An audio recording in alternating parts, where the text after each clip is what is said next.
O país assistiu a 2 dias alucinantes na política portuguesa. A eleição do novo presidente do Parlamento foi um folhetim que envolveu drama, acusações, negociações de bastidores e, finalmente, uma solução inovadora. PS e PSD acordaram um modelo de presidência rotativa. José Pedro Aguiar Branco fará a primeira metade até setembro de 2026. Uma personalidade indicada pelo PS ocupará a presidência na segunda parte da legislatura. Foi a solução encontrada pelos 2 maiores partidos para desbloquear o impasse que tinha sido criado. Nesta legislatura, a Iniciativa Liberal mantém-se como a 4ª força política com 8 deputados, não tendo conseguido o salto que tinha anunciado na campanha. E vai manter-se na oposição. Também não entrou no governo e já vamos perceber porque é que isso aconteceu. O líder da Iniciativa Liberal, Rui Rocha, é o meu convidado na próxima hora. Rui Rocha, muito boa noite e bem-vindo à grande entrevista à RTP. Receia que aquilo que se passou nos últimos dias tenha sido apenas o primeiro episódio do caos político a que poderemos assistir nos próximos tempos? Boa noite, Vítor. Eu espero sinceramente que não, ou seja, acho que começou mal, isso foi evidente. Ao fim destas 48 horas em que o Vítor usou palavras como folhetim, tudo isto, uma coisa que eu tenho a certeza é que nenhum dos problemas dos portugueses se resolveu devido a este folhetim. E, portanto, eu admito que as pessoas em casa olhem para tudo isto e olhem com tristeza, porque eu creio que devia ser um momento de celebração. Fomos a eleições, os resultados são resultados conhecidos e, portanto, o momento em que se instala uma nova Assembleia da República devia ser um momento de celebração da democracia e não começarmos com o pé esquerdo, que me parece que foi, obviamente, o que aconteceu. Portanto, eu acho lamentável e creio que podíamos, ou podiam ter poupado os portugueses a este triste espetáculo, os seus principais promotores. Mas as cenas a que assistimos ontem e hoje poderão ser replicadas nos próximos tempos, tendo em conta esta nova composição do Parlamento? Eu gostaria de dizer que não. Eu gostaria muito que nós estivéssemos, a partir de agora, depois deste arranque em falso, concentrados na discussão das visões diferentes que temos, obviamente, para o país e apresentar soluções para os grandes problemas que os portugueses têm. Nenhum dos problemas essenciais do país está resolvido com estas 48 horas. Portanto, nós devíamos estar a discutir a habitação, devíamos estar a discutir o poder de compra, a saúde, e estivemos neste triste espetáculo. Agora, se me pergunta, eu olho para a frente e penso que não vai voltar a acontecer, pois eu não tenho nenhuma garantia que não aconteça. Eu ontem disse-o de alguma maneira, já tarde.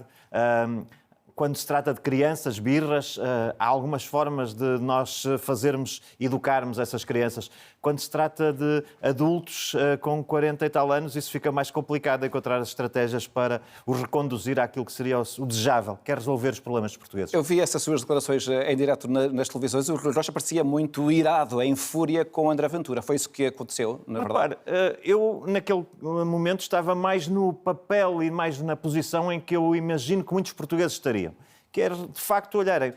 Nós não estávamos a discutir o Presidente da Assembleia da República. É verdade que é a segunda figura do Estado, é verdade que tem um peso institucional, mas não estávamos a discutir diferentes visões para o país e arma-se uma situação daquelas por causa disto. Mas vamos lá ver, José Pedro Aguiar Branco, não houve uma voz que dissesse esta pessoa não tem condições para exercer a presidência da Assembleia da República. Não se tratou disso. Então de que é que se tratou? Tratou-se de uma pura e simples birra. E depois, no meio de um contexto muito particular, ridículo, muitas vezes, porque André Ventura dizia mas houve um acordo, mas a seguir já não tinha havido acordo nenhum. E depois tinha dado indicações aos deputados do Chega para, mesmo não havendo acordo, votarem. Mas depois eles não votaram. Portanto, isto foi uma falta de coerência absoluta nos argumentos e nós percebemos tudo muito bem do que se tratava. Aliás, deixe-me dizer, ainda sobre o acordo, eu próprio recebi da Aguiar Branco uma chamada no momento em que se preparava para anunciar que seria candidato, a informar-me com a deferência, enfim, que entendeu fazer. E eu suponho que foi isso que aconteceu. O líder parlamentar de então, ainda em funções da Iniciativa Liberal, Rodrigo Saraiva, foi também informado. Portanto, eu suponho que tenha sido isto que aconteceu relativamente aos partidos que foram contactados. Portanto, manifestando a ideia de que ele seria o candidato e esperando eventualmente que a Iniciativa Liberal apoiasse essa candidatura. E terá feito o mesmo com outros. E quer dizer, Eu, perante este contacto, e sabendo também do contacto que foi feito com o líder parlamentar da Iniciativa Liberal, jamais lhe chamaria um acordo, é verdade. Isto é como alguém, dois amigos que entram num café e por tomarem um café juntos é como se saíssem de lá casados. Isso não faz nenhum sentido. Foi uma diferença que eu presumo que tenha sido a que foi feita relativamente a todos os outros e depois com aquela tensão de exagerar tudo a todo momento de André Ventura. Isto transformou-se num acordo, mas depois já não havia acordo porque já não convinha que houvesse e depois havia indicação de voto e depois já não, os deputados já não votaram porque não havia acordo. Bom, tudo isto é Foi um enorme enredo. Um enorme enredo. Mas o Rui Rocha classificou a atitude de André Ventura como uma birra de uma criança grande, mas na verdade acha que é mesmo uma birra ou é uma prática política que veio para ficar e que ontem foi um exemplo que os portugueses puderam assistir e que todos os representantes no Parlamento puderam assistir diretamente? Eu creio que os sinais são de que vamos ter mais destas questões. E, sobretudo, vamos tê-las, como eu digo, não a propósito dos temas essenciais, não a propósito... lá está, entre ontem e hoje, os jovens portugueses não deixaram de emigrar por causa disto. Também não é nos primeiros 2 dias que se tomam essas decisões. Não necessariamente que não, mas que sinal se dá às pessoas quando estamos preocupados com estas quesílias? E eu volto a dizer, qual foi a consequência de tudo isto? Augusto Santos Silva deixou de ser Presidente da Assembleia da República. Fez-se uma grande festa porque era um socialista que tinha sido afastado. Consequência disto, ontem foi apresentada uma lista que tinha Aguiar Branco de um lado e Francisco Assis do outro. O Chega não foi capaz de escolher entre um dos dois. Um é do espaço não socialista, o outro é do espaço socialista, pois não foi capaz de escolher. Consequência, vão ser os dois presidentes da Assembleia da República. Eu pergunto se não resolveu os problemas dos portugueses e se a consequência final é esta, para que é que serviu? Para permitir que um socialista estivesse à frente da Assembleia da República a partir de 2026? Pois parabéns aos autores desta magnífica decisão. Mas o Rui Rocha acredita que, na verdade, este governo vai durar até 2026? Eu acho que, para sermos completamente sinceros, este governo terá uma vida difícil, muito complicada, já vimos até por estes sinais, e, portanto, eu creio que é um caminho muito difícil. Mas não creio que também esteja absolutamente impossibilitado de conseguir isso. Nós já vimos um governo de maioria absoluta cair, porque não o contrário acontecer? Enfim, eu creio que dependerá. Tendo justamente em conta estes 2 primeiros dias, não lhe parece que os sinais que dão é que mais cedo ou mais tarde terá que haver uma clarificação? Porque, na verdade, aquilo que podemos ver é que o novo governo vai estar muito apertado, seja à esquerda com o Partido Socialista, seja à direita com o Chega, não é? Eu não tenho dúvida disso, ou seja, eu penso que os tempos que se aproximam são tempos exigentes, seguramente, que vão apelar ao sentido de responsabilidade de todos e em que haverá seguramente turbulência política e lá está, mais do que estarem a pensar nos interesses e nos problemas dos portugueses, haverá forças políticas que estão a jogar no tabuleiro de xadrez qual é o momento melhor para fazer uma aposta mais elevada, tentar encostar o outro à parede, retirar se virem que não funciona. Eu acho que não é isso que os portugueses querem, não creio que tenha sido isso que os portugueses desejaram com esta eleição. E creio que era bom que nos concentrássemos todos nos problemas dos portugueses. Mas a verdade é que isto permitiu à esquerda, e foi verbalizado pelo líder parlamentar do Partido Socialista, Eurico Brilhante Dias, quando disse que à direita é a barafunda e a bagunça, não é? Que há um Parlamento que tem 130 deputados de centro-direita, mas na verdade não há um entendimento entre este grande bloco. Isso ficou demonstrado no dia de ontem, através daquela bagunça que Brilhante Dias descreveu. E é Eurico Brilhante Dias que vem sublinhar este aspecto. Eurico Brilhante Dias, que era líder parlamentar da maioria absoluta do PS, que ficou a meio. Nem com maioria absoluta conseguiram levar o governo até ao fim. Eurico Brilhante Dias, que é do PS, que ainda antes disso viu um governo cair porque a esquerda não se entendeu e derrubou o governo do PS. Portanto, é Eurico Brilhante Dias que vem agora falar de mais ou menos dificuldade no espaço oposto de sustentar soluções, pois eu penso que não será Eurico Brilhante Dias a melhor pessoa para o fazer. Apesar das críticas que o Rui Rocha fez nos últimos dias e está a fazer aqui a André Ventura, não acha também que o PSD lidou com este processo de uma forma muito amadora e talvez ingênua para ser... Eu creio que há, de facto... Para não usar outras palavras. Eu creio que o PSD olhou para a situação e interpretou-a como estando, se calhar, ainda antes de 2015, onde havia um conjunto de entendimentos tácitos que levavam a que houvesse, de facto, a ideia de que o partido mais votado ou a coligação mais votada apresentaria o Presidente da Assembleia da República e que esses entendimentos tácitos depois seriam cumpridos. Mas nós estamos, de facto, numa situação muito diferente. Portanto, eu acho que há uma interpretação de princípio do PSD que talvez tenha sido pouco avisada. Creio que depois sobre o Chega já falamos, não falarei mais sobre isso, e depois o próprio PS tem também aqui uma responsabilidade, porque havendo no passado esse entendimento tácito, o PS também deveria ter proporcionado a possibilidade a Aguiar Branco de ser o Presidente da Assembleia da República. Porque, volto a dizer... Votado a favor, logo na primeira ronda. Viabilizado, sim, porque, repare, não há nenhum problema que nós conheçamos com Aguiar Branco. Portanto, o mesmo Aguiar Branco que ontem não foi eleito Presidente da Assembleia da República é depois eleito Presidente da Assembleia da República para um determinado período. Portanto, certeza que não é um problema de Aguiar Branco, porque o PS acabou por viabilizar essa solução. Portanto, tudo isto me parece tentativa de marcar terreno, tentativa de exagerar as posições e pouca preocupação e pouco contributo para a solução dos problemas reais dos portugueses. E vai ser necessário, também é a última pergunta sobre estes 2 primeiros dias, vai ser necessário assistirmos a mais entendimentos entre o PST ou AD e o Partido Socialista para a viabilização de outras medidas do seu ponto de vista? Parece-me, vamos lá ver, hoje foi dito por André Ventura que não contem com ele para nada. Portanto, ele ausenta-se completamente da construção de soluções para o país. Não quer nada, não viabiliza nada, não está cá para construir nada. Está para fazer as suas birras, para usar os votos que lhe foram dados, legítimos, suponho eu que com muitas pessoas a interpretarem uma vontade de mudança, pois dali não vem nada. Portanto, sobram os outros. E os outros, à medida da sua dimensão, têm que agir com responsabilidade. E não devem, imagino eu, estar permanentemente a escudar-se naquilo que o Chega faz ou não faz para alijar as suas responsabilidades. Portanto, os outros partidos têm que ser coerentes. Agora, também não prescindirão seguramente das suas visões e das suas intenções e, portanto, no momento em que não as vejam totalmente satisfeitas, também não ficam limitados na sua liberdade política. Mas isto vai ser, de facto, um equilíbrio muito complicado. Muito difícil. Estamos a poucas horas de Luís Montenegro apresentar ao Presidente da República os nomes que farão parte do seu governo. Deverá ser apresentado amanhã, provavelmente ao fim da tarde. Que expectativa é que a Iniciativa Liberal tem relativamente à composição do Executivo?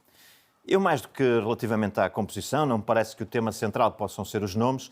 A expectativa que eu tenho é que este governo apresente depois um programa de governo compatível com aquilo que foi dito durante a campanha eleitoral e que tinha compromissos claros em determinadas matérias. Nós, ao longo da campanha eleitoral, sempre dissemos que a nossa ambição era diferente e, portanto, não esperamos que o governo da coligação seja um governo que tenha os níveis de ambição em diversas matérias que a Iniciativa Liberal apresentou. Não será o governo da IEL, não é? Não será, seguramente. Agora, o que eu espero é que, pelo menos, esse horizonte de mudança que foi apresentado ao país, não tendo a ambição que a IEL seguramente teria, seja consentâneo com aquilo que foram as promessas eleitorais feitas. Isso é o que eu espero. E depois, cá está, a Iniciativa Liberal, com responsabilidade, apoiará aquelas medidas que sejam pelo menos admissíveis do ponto de vista do cumprimento desse programa e compatíveis com o programa da Iniciativa Liberal, mas será seguramente muito exigente e não... Repare, a Iniciativa Liberal neste momento é talvez não, seguramente, o único partido que tem uma visão de país completamente diferente, alicerçada na iniciativa privada, numa forte componente da sociedade civil. Todos os outros partidos têm o Estado no centro da sua intervenção. Pois eu espero que, pelo menos, o governo da coligação, não sendo, obviamente, tão ambicioso como a Iniciativa Liberal, mas não continue a asfixiar a sociedade civil, não continue a asfixiar a iniciativa privada e nós cá estaremos caso a caso para avaliar as propostas. Mas tendo em conta as dificuldades que já sublinhou que este governo vai enfrentar no plano parlamentar e tendo em conta também aquilo que se passou nos últimos 2 dias no Parlamento, não lhe parece que vai ser decisivo que o próximo governo, amanhã, que vai ser apresentado, para a primeira impressão que vai criar, seja importante ter nomes fortes? Há pouco parecia-me que estava a desvalorizar os nomes e fazendo referência sobretudo ao programa. Mas, na verdade, os nomes que vão fazer parte não podem ser determinantes para a forma como os portugueses vão olhar para este governo e também para a afirmação do próprio governo no Parlamento. Sim, eu suponho que isso é obviamente importante. O programa, as medidas são fundamentais, mas depois é preciso pessoas que tenham a capacidade política para as implementar, para as defender. E, portanto, eu creio que, e essa honra tenho que fazer ao líder da coligação, a Luís Montenegro, ele tem feito uma gestão dessa constituição desse governo perfeitamente blindada, não é? Portanto, isso é um mérito que tem seguramente. Portanto, nós estamos em vésperas de ser divulgado o governo e não conseguimos prever quem sejam os nomes incluídos. Quer dizer, é possível imaginar alguns, mas não conseguimos prever qual é a composição. O que eu espero, de facto, é que seja composto por pessoas idóneas, pessoas com capacidade política e tecnicamente competentes, porque a missão será seguramente muito difícil. Tem sido dito que este governo poderá governar sobretudo por decreto para evitar justamente o confronto com o Parlamento. Acha que isso é uma estratégia sustentável? Eu não creio que isso seja viável, quer dizer, pode ser uma intenção, aproveitar, enfim, aquilo que é a possibilidade de governar por decreto, mas o Parlamento tem, com certeza, formas de avocar determinadas medidas e de as fazer discutir no Parlamento. Portanto, eu não creio que seja uma estratégia, e daí a importância precisamente do perfil político, da capacidade de negociação, da capacidade de gestão política que o Governo deve ter, porque se acantonar, se fechar e se estiver apenas a governar por decreto, uma coisa eu também garanto, é que pouco no país vai mudar de substancial e nós precisamos mesmo que o país mude. E como sublinhou, o Parlamento pode a todo momento avocar os decretos que foram aprovados pelo Governo e apreciá-los no plano parlamentar. Mas a verdade é que com esta diferença tão pequena entre os dois principais partidos, na verdade o PSD e o PS têm o mesmo número de deputados, 78, isso vai ter implicações na forma como o Governo vai exercer o seu poder a partir de amanhã? A partir da próxima terça-feira, quando assumir a governação. Eu imagino que o Governo terá, de facto, um conjunto de prioridades que estarão condicionadas pelas circunstâncias. Não me custa admitir que um Governo que tivesse uma expressão de outra natureza na Assembleia da República teria mais liberdade, seguramente, para aplicar um determinado programa e que agora estará limitado. São muitos equilíbrios a discutir e a assegurar. E, portanto, sim, é um governo que tem um conjunto de limitações à partida e que precisa da boa-fé dos outros agentes políticos representados na Assembleia da República. Isso eu posso garantir que a Iniciativa Liberal terá. Infelizmente, olhando a este início, não posso garantir que outros tenham. Nos últimos dias foi aberta a possibilidade da Iniciativa Liberal poder vir a fazer parte do governo. Porquê é que, na verdade, isso não vai acontecer? Bom, eu quero remeter-me, antes de mais, para o comunicado conjunto que foi divulgado, assinado por mim e pelo Presidente do Partido Social Democrata, que tem 3 pontos fundamentais. Confirma a existência desses contactos. Mas os contactos traduziram-se em quê? Houve reuniões cara a cara com o Luís Montenegro, entre o Sr. Luís Montenegro e outras delegações? Houve reuniões entre os líderes só com os líderes partidos. Ou com outro? Genericamente com os líderes, num momento ou outro com outro tipo de intervenção, quando havia alguma questão mais técnica a avaliar. Mas houve mais do que uma reunião? Houve mais do que uma reunião. E eu quero sublinhar que aquilo que está no comunicado... Portanto, havia a intenção, antes de sublinhar o que estava no comunicado, isto significa que havia mesmo a intenção ou a possibilidade da IEL poder vir a fazer parte do governo? Sim. Não era uma ideia só abstrata? Não. Esteve próximo de acontecer? Nós não estaríamos a perder tempo se não houvesse essa possibilidade. Creio que nenhuma das partes estaria a envolver-se com os 2 presidentes, a envolver-se numa negociação ou num contacto que não tivesse essa possibilidade de acontecer. Depois, avaliar se esteve mais perto ou mais longe, eu creio que isso não é possível neste momento. Mas o que é que foi determinante para a IEL não ir para o governo? Vítor, deixe-me só sublinhar que eu queria mesmo a abertura e a boa-fé que esteve presente nestes contactos e também... Portanto, não deixou ressentimentos? Não deixou ressentimentos. As 2 conclusões que há espaço para diálogo pontual, sempre que isso justificar em função dos interesses dos portugueses e do país, mas não houve, de facto, a concretização de uma aproximação estrutural que se revestisse de um acordo mais alargado, e nomeadamente um acordo para integrar o governo. E, portanto, o que eu diria, e perceberá, eu não quero mesmo revelar aspectos concretos. Mas a história também já é passada, acho que neste momento já se pode contar mais alguma coisa. Mas eu digo-lhe porquê. Nós vivemos num momento em que, de facto, as instituições estão sob um forte ataque. E temos que ter, como responsáveis políticos, contribuir para a preservação das instituições. Ora, o que é que se passa? O Governo vai apresentar o programa de Governo. É óbvio que se eu estivesse aqui a revelar um conjunto de questões que foram debatidas, haveria pistas sobre a orientação do programa de governo. E tendo estado eu de boa fé como estive, e a outra parte, obviamente também. Nestas negociações não me cabe estar aqui a revelar antecipadamente aquilo que são as orientações do programa de governo que vier a ser apresentado. Então, deixe-me colocar-lhe esta questão. O que é que foi determinante para a não ida da EL para o governo? O que é que foi o limite? Quem comenta que decidiram, bom, não há essa possibilidade. Repare, essa conclusão foi até das duas partes. Não houve aqui um rompimento unilateral. As duas partes fomos conversando e chegamos a um momento e dissemos ainda não é o momento. Isto não tem caminho para ir mais longe. Porque as exigências da EL eram muito fortes? São as exigências dos dois lados, ou seja, há sempre exigências, não se trata das exigências da EL serem incomportáveis. Eu devo dizer, aliás, que na altura, durante os debates, apresentei 10 pontos para desafio para a transformação do país. Portanto, essa posição da EL era uma posição negocial de partida. O PSD teria seguramente a sua visão e também a pôs sobre a mesa e, portanto, são exigências das duas partes e não houve essa aproximação necessária ao entendimento. Eu dei há pouco um exemplo, que é o sistema eleitoral, que é uma questão importante para a iniciativa liberal e, portanto, na nossa visão, a forma de reorganizar o sistema eleitoral para que não se percam centenas de milhares de votos é a introdução de um círculo de compensação. Nós, por exemplo... Mas isso não foi aceito pelo PSD? O PSD tem outra visão relativamente à questão do sistema eleitoral. Como eu digo, eu não vou entrar nos pormenores, mas há uma visão diferente. Há um entendimento sobre a necessidade de fazer alguma coisa. Agora, a forma como se resolve é de facto uma visão que não foi possível conciliar. Mas esse é só um exemplo. Eu estou a usar até um exemplo que não custa dinheiro, não é? Que não é uma questão filosófica e de gestão... E legislativa. Depois, na saúde, são conhecidas as posições da iniciativa liberal. Nós entendemos que isto já não vai lá com remendos. É necessário fazer uma reforma estrutural. O PSD... No sentido da privatização da saúde? Não da privatização, no sentido de todos os intervenientes, o setor social, o setor particular ou privado e o SNS estarem no mesmo nível e, portanto, remeter para os utentes a escolha de qual é o prestador que mais lhes convém. O PSD tem uma visão diferente, que é a visão de que o SNS está no centro do processo e depois o resto dos sistemas estão numa posição de complementaridade.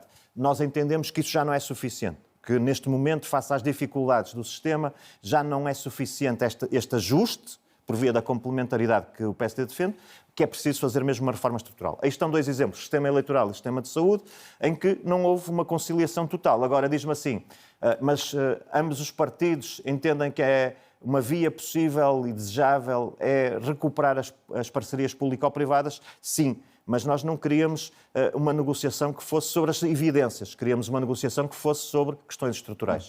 Na campanha, o Rui Rocha chegou a dizer que, no caso da IEL poder participar no governo, o Rui Rocha gostaria de ter a pasta das infraestruturas.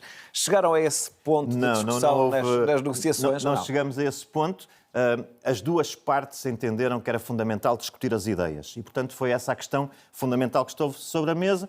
Se tivesse havido esse tipo de aproximação a esse nível, depois o resto já se veria. Pesou em algum momento da sua parte a ideia de que para a IEL pode ser mais relevante uma afirmação autónoma do PSD e neste caso da AD e, portanto, era melhor ficar na oposição e não ser envolvida nessa aliança que, de algum modo, poderia diluir a presença da IEL e a sua afirmação pública? Não, como eu digo, o que esteve aqui em causa não é uma visão mais interessada ou menos interessada do ponto de vista partidário. Aquilo que estava aqui em causa era... Eu tinha dito muitas vezes durante a campanha eleitoral, eu estava absolutamente convencido que o governo ia mudar, isso parecia-me evidente, mas era preciso mudar o país. E, portanto, aquilo que esteve aqui em causa são prioridades diferentes, visões diferentes sobre essa mudança necessária para o país, que não foi possível conciliar até um ponto em que disséssemos vale a pena, de facto, estarmos aqui. Mas, apesar disso, mantém a disponibilidade para o diálogo e a AD pode contar com a iniciativa liberal no Parlamento a partir daqui? Mais do que a AD, o país pode contar com a iniciativa liberal. Eu vou repetir algo que tenho dito também muitas vezes, nós nunca seremos oposição ao país. E, portanto, estaremos naquela posição que eu disse que era a posição de base ao longo destas semanas, que é estarmos no Parlamento e, caso a caso, avaliarmos a bondade das soluções que são propostas pela coligação. Aquelas que para nós nos aproximarem da mudança que o país necessita, da prosperidade que queremos trazer para o país, pois aí estaremos disponíveis para viabilizar.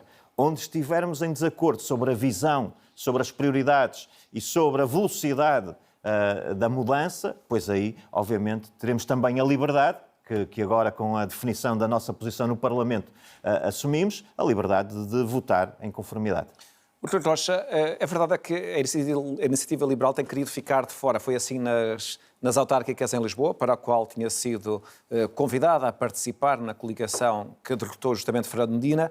Foi também antes das legislativas para saber se ele poderia fazer ou não parte da AD. Agora, no Governo, e a Iniciativa Liberal tem vindo sempre a afastar-se.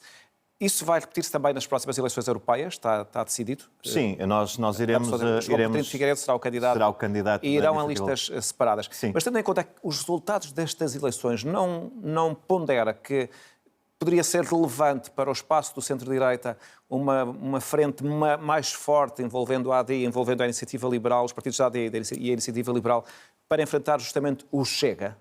Nós, primeiro, não temos essa visão tática porque não nos faz muito sentido. E, portanto, nós estaremos sempre, como dissemos, disponíveis para conversar, para ouvir, para discutir, como fizemos desta vez, mas para nós é muito importante que haja as prioridades se alinham no sentido de trazermos uma transformação fundamental para o país em áreas muito importantes. Eu já falei da saúde, do sistema eleitoral com outra dimensão, a questão dos impostos, a questão do crescimento económico são absolutamente essenciais para nós. E, portanto, eu admito que no futuro, em algum momento, esse caminho se possa fazer, mas nós não prescindiremos nunca da nossa visão que temos do país, porque entendemos que o país não tem mais tempo. Nós gastamos muito tempo nestes últimos quase 9 anos de governação socialista, já trazíamos um período anterior, também não foi um período, estamos praticamente no século XXI, sempre com fraco crescimento económico, com divergência em termos de séries longas daquilo que é o crescimento económico que se vê noutros países e, portanto, para nós não há mais tempo para vermos jovens portugueses a emigrarem consecutivamente, não há mais tempo para vermos um país desigual do ponto de vista do território, não há mais tempo para vermos a degradação dos serviços de saúde, a degradação da educação, não há mais tempo para vermos uma crise na habitação e, portanto, nós estaremos disponíveis, mas o nível de ambição que pomos nas coisas, nós percebemos que é difícil para os outros partidos, mas nós negociamos esse nível de ambição, mas não prescindimos dele.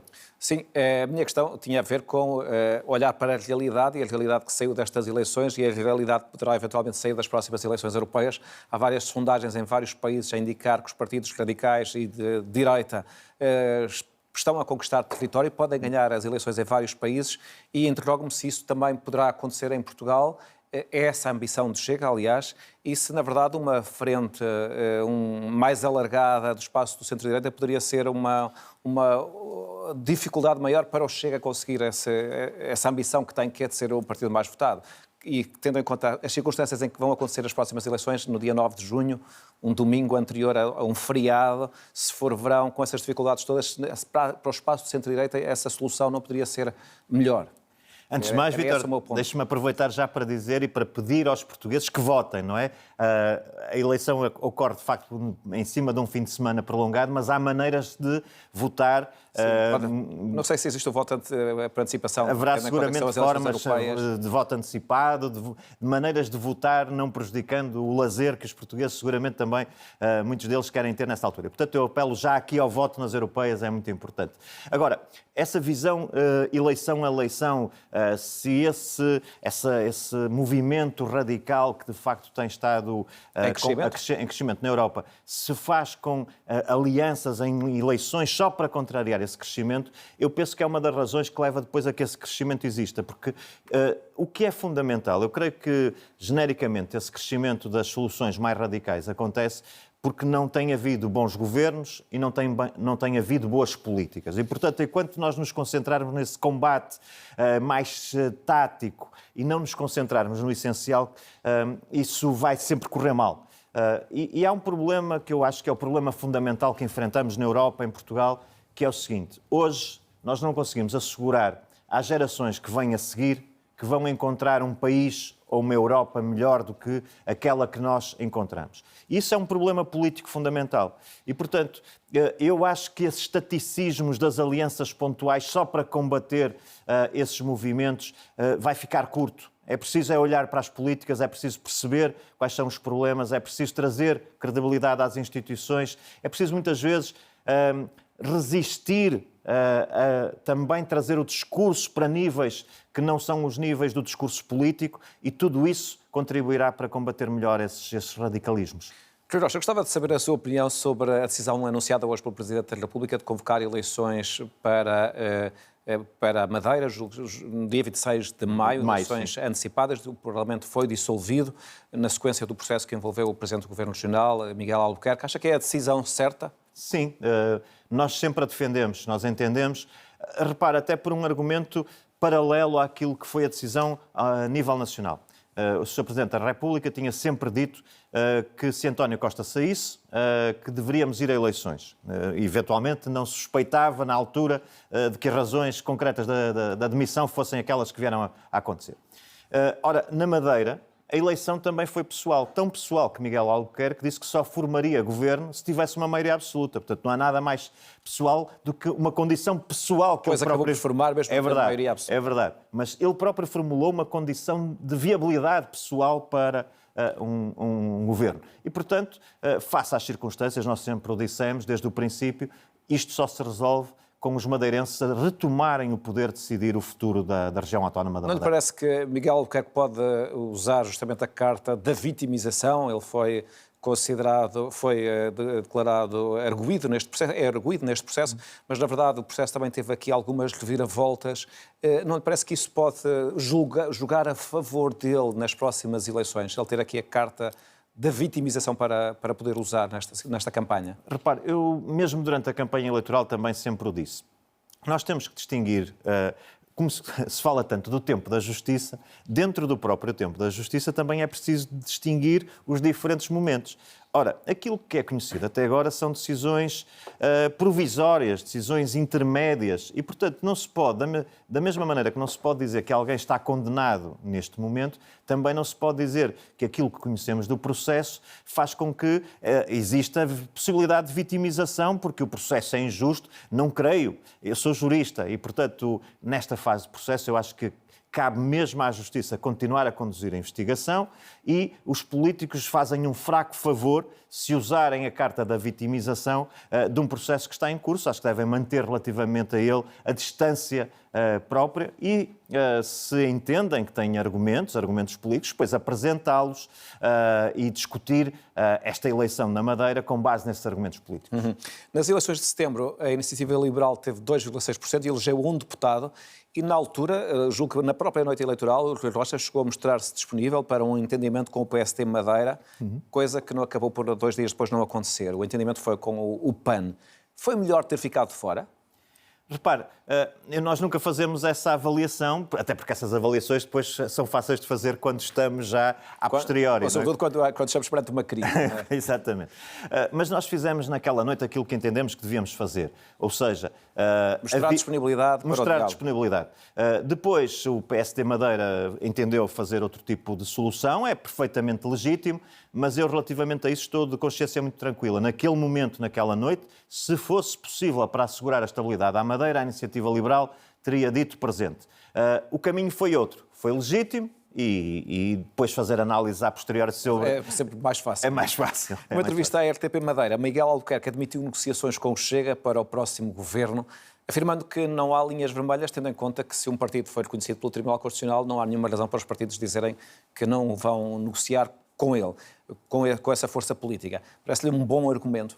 Repare, eu nesse caso então teria que perguntar a Miguel Albuquerque se vai negociar com o PCP, porque é também um partido reconhecido pelo Tribunal Constitucional e, portanto, eu não creio que, independentemente de lhe chamarmos linhas vermelhas ou pontos de contacto ou mais distância, eu não creio que seja a decisão do Tribunal Constitucional que é relevante do ponto de vista de decidirmos com quem nos entendemos e com quem não nos entendemos. Portanto, se Miguel Albuquerque entende que encontra no Chega, enfim, parceiros credíveis, parceiros com uma visão para a Madeira de que ele partilha, pois siga o seu caminho. A Iniciativa Liberal, obviamente, está fora desse tipo de entendimentos. A Iniciativa Liberal, durante a campanha, chegou a anunciar o objetivo de ter 15% e colocou como fasquia a eleição de 12 deputados, que seriam mais 4 do que aqueles que tinha e que manteve. Porque aquilo que acabou por acontecer foi que a Iniciativa Liberal teve 4,9% dos votos, portanto, bem distante desse número que foi inicialmente referido por si, e o número de deputados manteve-se no 8%, não houve crescimento. O que é que, do seu ponto de vista, aconteceu para que este crescimento não se tivesse verificado? Deixe-me só clarificar que esse objetivo percentual foi colocado para umas eleições que acontecessem em 2026, portanto, no final da legislatura, não agora. Mas é verdade que o objetivo quanto a deputados foi fixado em crescimento de 50% e, portanto, os 12 deputados de que fala. Nós enfrentamos um início, ou melhor, um final de ano complicado. Era uma eleição complicada para a Iniciativa Liberal. Olha, desde logo, um líder que ainda se estava a dar a conhecer aos portugueses, portanto, ainda com um caminho de notoriedade que era necessário produzir e assegurar, e de consistência até das propostas e do seu conhecimento pelos portugueses. Depois, a decisão que tivemos de ir sozinhos em listas próprias com as nossas ideias foi muito criticada por determinados setores e, portanto, nós sofremos esse impacto.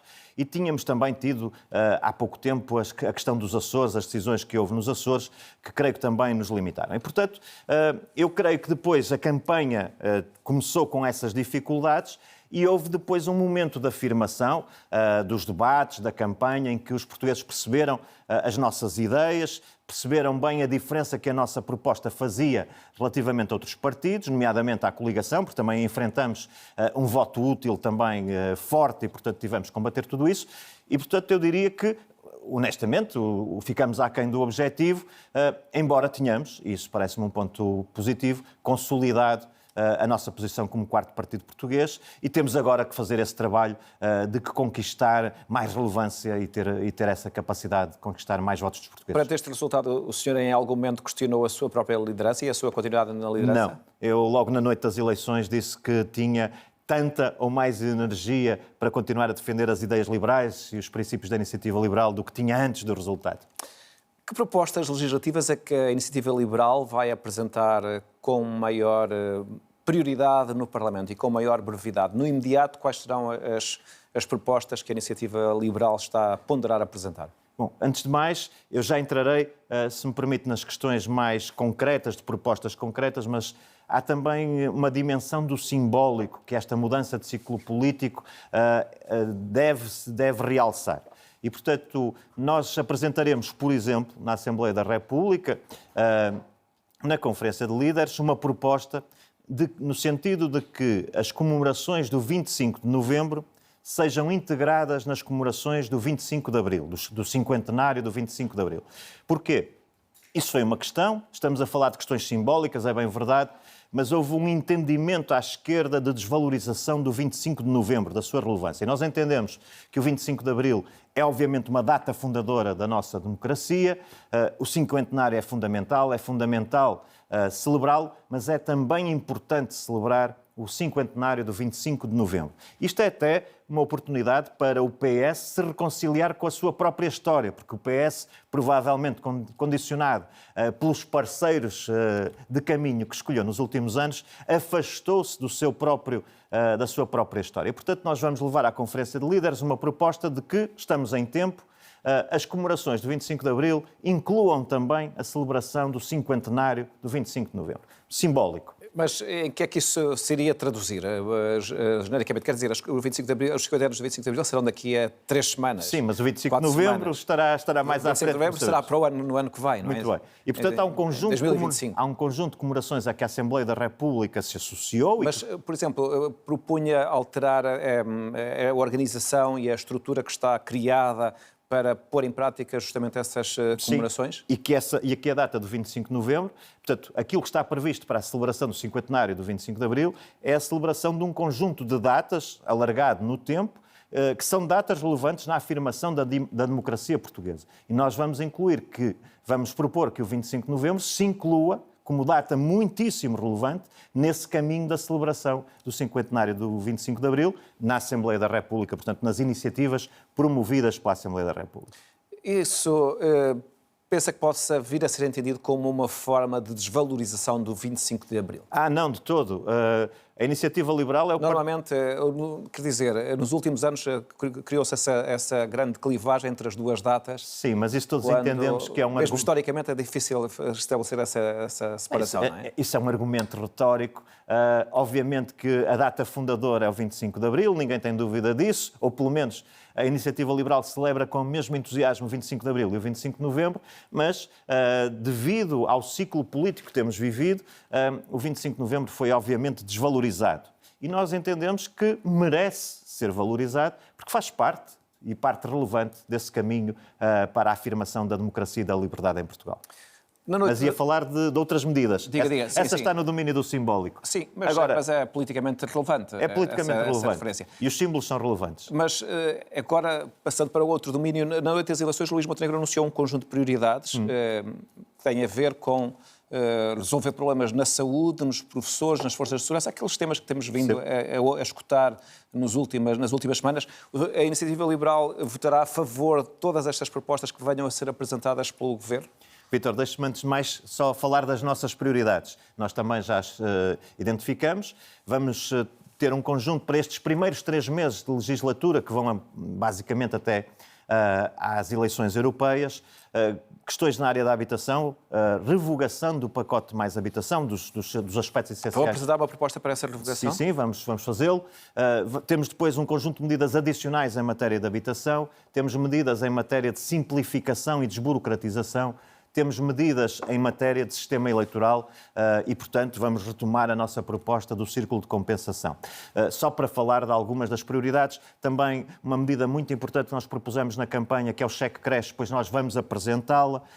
Prioridade de atribuição de médico de família para crianças até 9 anos, grávidas e pessoas com mais de 65 anos. Portanto, algumas das medidas que defendemos em campanha vamos apresentá-las e são estas as principais prioridades nestes primeiros 3 meses. E tem a disponibilidade para negociar essas medidas com o Governo, caso o Governo apresente medidas semelhantes nos mesmos domínios? Não, sim, naturalmente. Aqui o que importa é resolver os problemas. Depois, quem é o autor da medida, quem é que fica com a bandeira de que a apresentou, isso é menos relevante, obviamente. Agora, o Vítor perguntava-me sobre as prioridades que foram apresentadas pela coligação.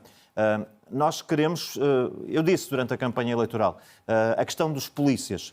Nunca percebemos exatamente porque é que se fez esta discriminação entre umas polícias e outras. Nunca entendemos o critério. Portanto, temos uma disponibilidade à partida para viabilizar medidas nesse sentido. Obviamente, queremos perceber qual é o calendário, quanto é que custam, se isso tem implicações, se há outras áreas que a seguir também tenham a mesma questão, para não criarmos uma nova injustiça. Agora, os polícias veem o seu problema resolvido, vamos imaginar, mas há outras funções na administração pública que têm um problema semelhante, então temos que mapear tudo isso para percebermos qual é de facto a dimensão do que se está a falar. Os professores, eu também disse, disponibilidade da Iniciativa Liberal para um programa faseado de recuperação do tempo de serviço. Agora, quanto é que custa? Qual é o plano? Portanto, estamos disponíveis, sim. Queremos saber custos, calendários e implicações. Normal. A TAP anunciou hoje lucros de 177 milhões de euros, que corresponde a uma duplicação relativamente ao ano anterior. Este resultado, Rui Rocha, mostra que a estratégia seguida pelo Governo e que foi tão criticada pelos partidos do centro-direita, afinal está a produzir resultados. Repare, todo o setor da aviação tem apresentado resultados positivos, houve uma forte retoma da atividade e isso influencia resultados positivos. Mas, nesses mesmos resultados que foram apresentados hoje, há já um problema no último trimestre do ano. Portanto, já há resultados negativos no último trimestre do ano.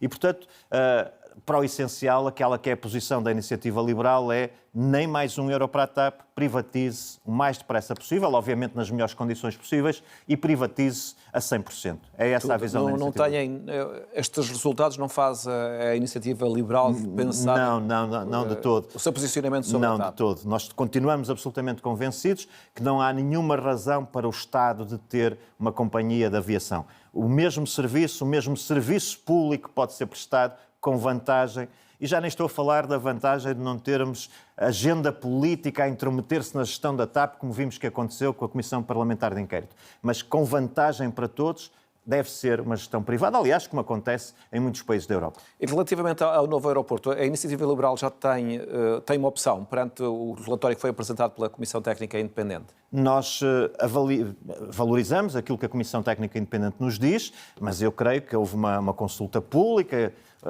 a coligação, Luís Montenegro afirmou que resolveria rapidamente. Nós esperaremos pelos dados que resultam dessa avaliação que o próprio Governo fará e tomaremos também a nossa posição. Agora, face àquilo que a Comissão Técnica Independente diz, parece que há um caminho e terá que ser muito bem justificado se aquele caminho vier a ser diferente, outro. Portanto, A solução de Alcochete, do seu ponto de vista, será aquela mais óbvia perante o documento que foi apresentado pela Comissão Independente? O ónus de uma solução alternativa, que não seja essa, tem que estar do lado do Governo, tem os dados necessários para a tomar e nós, neste momento, não temos essa visão. O Primeiro-Ministro António Costa fez hoje uma conferência de imprensa em que apresentou um conjunto de conclusões, ou melhor, de balanço daquilo que foram os seus 8 anos de mandato. Que legado é que, do seu ponto de vista, este governo do Partido Socialista, liderado por António Costa, vai deixar no essencial e pedir que fosse capaz de dizer tanto do lado positivo como do lado negativo? Bom, vou já confessar que tenho muita dificuldade em ter coisas positivas para dizer, porque mesmo aquelas que são apresentadas como grandes vitórias desta governação, como por exemplo o excedente orçamental, nós bem sabemos como é que ele é obtido. É obtido, por um lado, com impostos muito altos, com asfixia das famílias e das empresas, e por outro lado, com um conjunto de decisões cujo resultado de falta de investimento é a degradação muito séria dos serviços públicos, no caso da educação conhecido, no da saúde dramático, e também com todas estas questões que são deixadas agora para resolver, como a questão dos professores, dos polícias, das carreiras no seu conjunto da função pública, que foram sendo degradadas ao longo do tempo por esta gestão socialista. Aliás, parece-me que não há maior evidência do falhanço desta gestão socialista que não o facto de Pedro Nuno Santos